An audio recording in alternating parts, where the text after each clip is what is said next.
Hello students, पिछले lectures में हमने पढ़ा था प्रिंसिपल ऑफ सुपरपोजिशन और 1 कूलम चार्ज को डिफाइन किया था। आज के लेक्चर में हम नेक्स्ट टॉपिक पढ़ रहे हैं, उसका नेम है continuous distribution of charges. Fine. As I told you earlier कि चार्ज जो है वो हमेशा क्वांटाइज्ड होता है। इसका मतलब क्या है कि चार्ज किसी भी बॉडी पे हमेशा integral multiple of basic unit of charge E से मल्टीप्लाई होके निकलता है। Means Q is equal to plus minus n e. But जब प्रैक्टिकल सिचुएशंस होती हैं उस पर चार्ज पूरी बॉडी पे बहुत लार्ज होता है as compared to magnitude of charge on an electron और अ प्रोटोन। तो उन केसेस में हमें क्वांटाइजेशन को इग्नोर करना पड़ता है और एज्यूम करना पड़ता है कि जो चार्ज बॉडी है वो रीजनेबल साइज़ की है और उस पर चार्ज कंटिन्यूसली डिस्ट्रीब्यूट हुआ है रेदर देन डिस्क्रीट अमाउंट में। फाइन।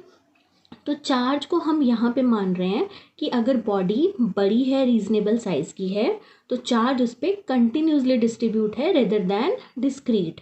तो इसको स्टडी करने के लिए, कंटिन्यूस डिस्ट्रीब्यूशन को स्टडी करने के लिए, ये 1D में भी हो सकती है, मीन्स 1 डायमेंशन में भी हो सकती है, 2 डायमेंशन में भी हो सकती है और 3 में भी हो सकती है। तो इसे स्टडी करने के लिए जो पैरामीटर्स हैं पहले हम उन्हें डिस्कस कर रहे हैं। तो फर्स्ट पैरामीटर है लीनियर चार्ज डेंसिटी। अगर चार्ज किसी बॉडी में, डायग्राम देखिए, अगर चार्ज किसी बॉडी पे लाइन के अक्रॉस डिस्ट्रीब्यूट हुआ है तो उसे बोलते हैं लीनियर चार्ज डिस्ट्रीब्यूशन। और लैम्डा वो पैरामीटर है जिससे ये हम फाइंड आउट करते हैं। लैम्डा को बोलते हैं, ये हेडिंग जो है, लीनियर चार्ज डेंसिटी मीन्स कितना चार्ज डिस्ट्रीब्यूट हुआ है पर यूनिट लेंथ। तो चार्ज का unit is coulomb and unit of length is metre. तो what is the unit of linear charge density? Its unit is coulomb per metre. Fine. तो what is lambda? Lambda is a parameter that is called linear charge density. इसका काम क्या है? अगर charge line पे distribute हुआ है उसकी वैल्यू फाइंड आउट करने के लिए कि डिस्ट्रीब्यूशन कैसी है लाइन के ऊपर, तो उसके लिए यूज होता है लैम्डा। अगर चार्ज डिस्ट्रीब्यूट हुआ है सर्कुलर रिंग पे और रिंग की रेडियस है कैपिटल R, तो लैम्डा क्या बनेगा? Charge per unit circumference of that ring 2πr। ये भी 1D का केस है। फाइन। अब देखिए नेक्स्ट जो पैरामीटर है जो कंटिन्यूस डिस्ट्रीब्यूशन ऑफ चार्ज की निकालने में हेल्प करता है, अगर चार्ज किसी बॉडी के ऊपर सरफेस पे डिस्ट्रीब्यूट है तब पैरामीटर यूज होगा sigma. Sigma is called surface charge density. Fine. When the charge is distributed over surface of a body, it is called surface charge distribution and a parameter is represented by a letter sigma. Sigma is equal to charge per unit area. Again its unit of charge is coulomb, unit of area is meter square, so coulomb meter minus 2. This is diagram। Charge Q distribute हुआ है एक particular area पे। अगर charge किसी spherical conductor के surface पे distribute है, spherical conductor suppose bob, metal का बॉब, उसकी सरफेस पे डिस्ट्रीब्यूट है, तब सरफेस चार्ज डेंसिटी होगी sigma is equal to charge per unit area. उस केस में एरिया कितना होगा? 4πr²। फाइन। देखिए अगर चार्ज किसी वॉल्यूम पे डिस्ट्रीब्यूट है तो उसे बोलेंगे वॉल्यूम चार्ज डिस्ट्रीब्यूशन।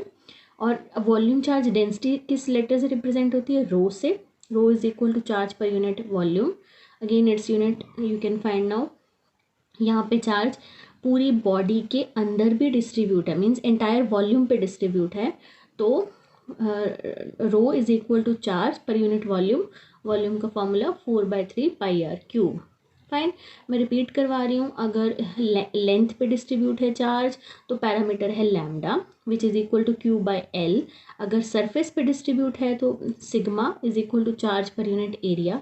अगर वॉल्यूम पे चार्ज डिस्ट्रीब्यूट है then rho is equal to charge per unit volume. ठीक है, ये हमने अभी 3 पैरामीटर पढ़ लिए। अब हमने नेक्स्ट आर्टिकल में फाइंड आउट करना है कि फोर्स कितना लगता है due to continuous distribution of charges. ठीक है। तो इसे भी हमने 3 केसेस में पढ़ना है। फोर्सेस फाइंड आउट करने हैं। अगर चार्ज फर्स्ट केस में लाइन पे डिस्ट्रीब्यूट है तब कितना फोर्स लगेगा, सेकंड केस में सरफेस पे कितना डिस्ट्रीब्यूट है, थर्ड केस में वॉल्यूम पे कितना चार्ज डिस्ट्रीब्यूट है, उसके अकॉर्डिंग हमें फोर्सेस फाइंड आउट करने हैं। तो मैं फर्स्ट केस डिस्कस कर रही हूँ। देखो, सपोज किया एक लेंथ एलिमेंट L और उस पर चार्ज कंटिन्यूसली डिस्ट्रीब्यूट है और वो चार्ज हम स्मॉल q से रिप्रेजेंट कर रहे हैं। ठीक है। फिर पूरी इस लेंथ एलिमेंट का मतलब पूरी लेंथ का हमने एक small length element dl choose कर लिया। हम इस स्मॉल लेंथ एलिमेंट पे फोर्स फाइंड आउट करेंगे और फिर इसे पूरी इंटायर लेंथ की रेंज में इंटीग्रेट करके टोटल फोर्स निकाल लेंगे। फाइन।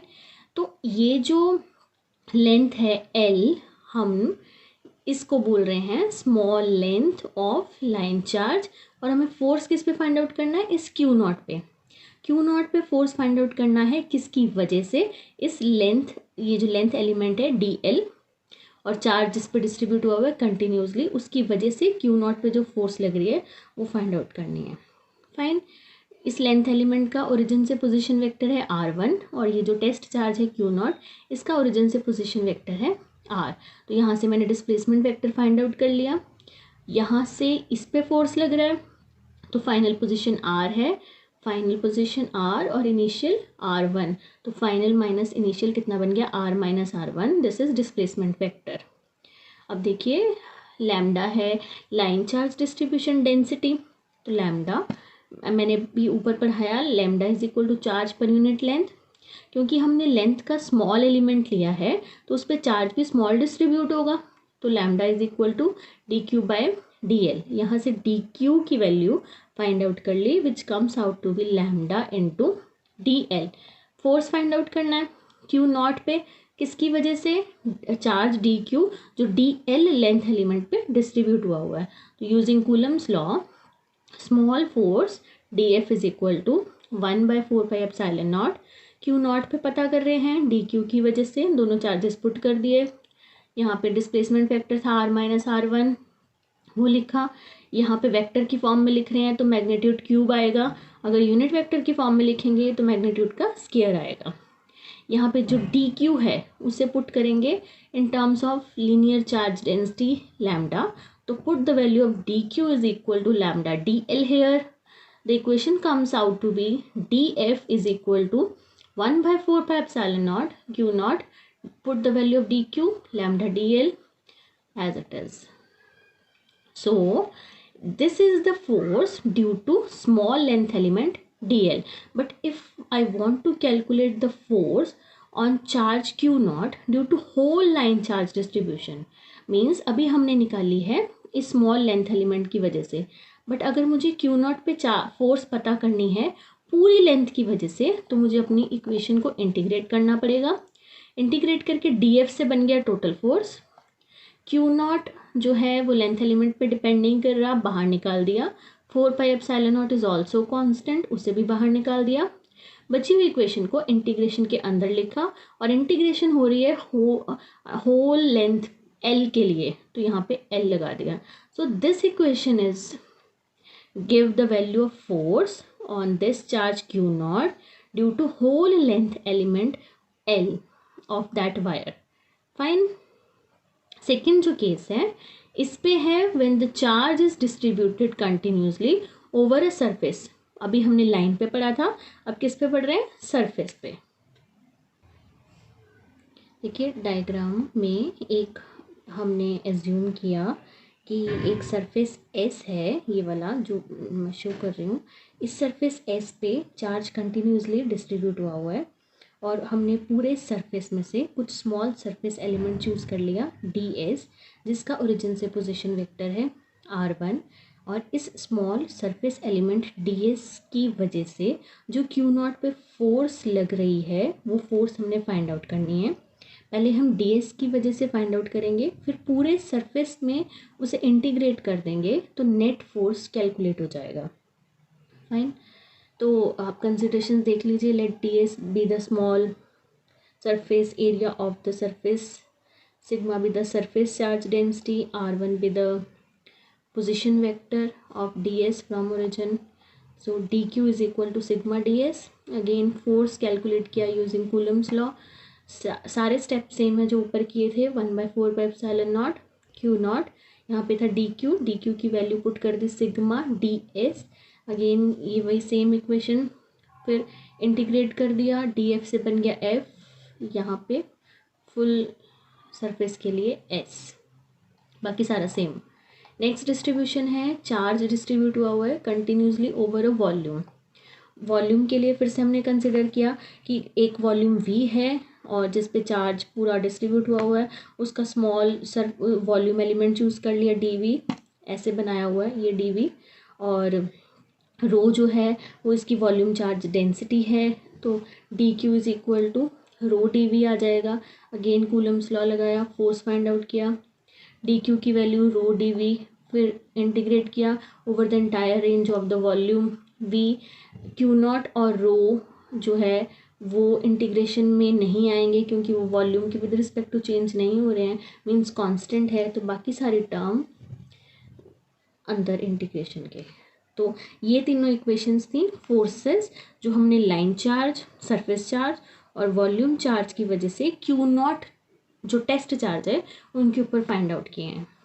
तो आज आप ये अब इनके नोट्स बनाइए और पिछले सारे आर्टिकल्स की रिवीजन कीजिए। बाकी हम नेक्स्ट चैप्टर में आप पढ़ेंगे इलेक्ट्रिक फील्ड। ये जो फर्स्ट चैप्टर था यूनिट 1 का वो यहाँ पे कंप्लीट हो गया है। इसकी असाइनमेंट मैं अपलोड कर दूँगी, वो आपको सॉल्व करनी है। नेक्स्ट लेक्चर में हम पढ़ेंगे इलेक्ट्रिक फील्ड के ऊपर। Thank you.